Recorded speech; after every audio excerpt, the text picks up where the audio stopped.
больших материальных затрат.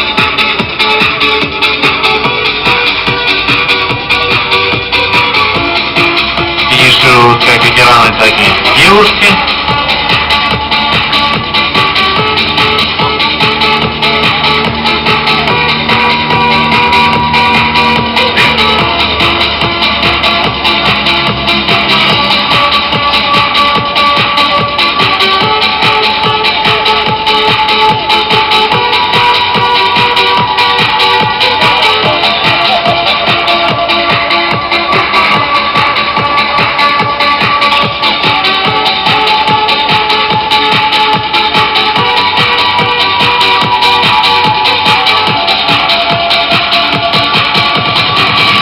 Напомню, что награждение победителей призеров наших сегодняшних соревнований состоится в фойе администрации города Ижевска, и также награждение победителей призеров Кубка пробега Удмуртской республики за 2017 год.